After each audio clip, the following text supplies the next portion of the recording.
Karena orang tua adalah guru pertama di masa pertumbuhan dan masa perkembangan otak anak.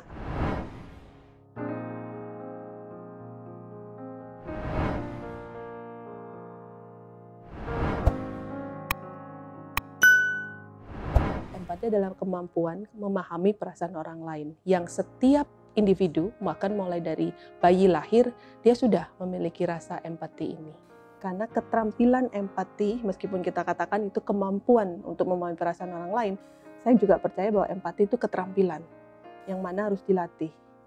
Supaya anak memahami dirinya juga, dia memahami orang lain, dia memahami yang ada di sekitar. Anak tidak memiliki empati atau belum mengenal rasa empati itu akan mengalami kesulitan dalam bersosialisasi.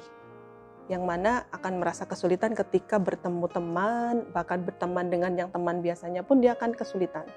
Dia mungkin tidak bisa diterima di lingkungannya. Dia akan merasa tersisihkan, terkucil. Nah, ketika sudah terjadi seperti ini, bukan hanya empatinya yang dibutuhkan, tapi dia rasa percaya dirinya juga akan lemah. Dia akan menjadi individu yang tidak punya harga diri juga, karena empati sangat terkait dengan perasaan-perasaan yang lain. Untuk menumbuhkan empati, yang mana dibutuhkan oleh setiap anak, orang tua harus pertama kali memberikan contoh terlebih dahulu. Karena orang tua adalah guru pertama di masa pertumbuhan dan masa perkembangan otak anak atau masa belajar anak itu adalah dari orang tua. Jadi orang tua memberikan contoh bagaimana berempati.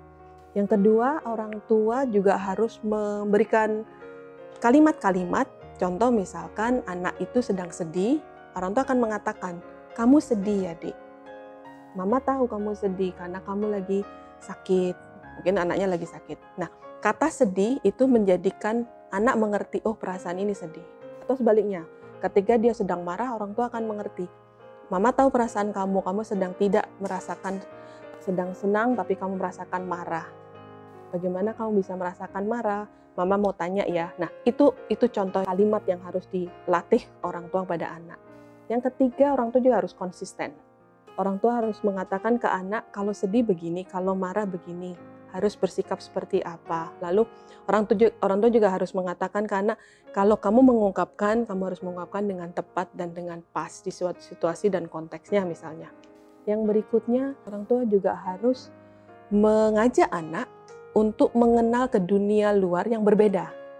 Misalkan orang tua mengajak anak ke tempat anak yang berkekurangan.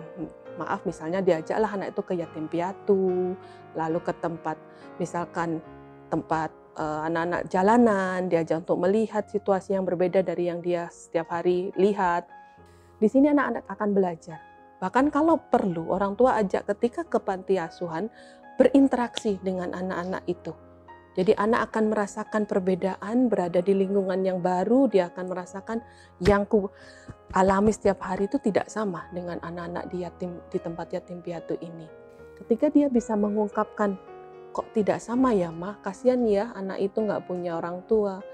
Ketika muncul kata kasihan, disitulah kita bisa mengatakan empati anak ini sudah tumbuh.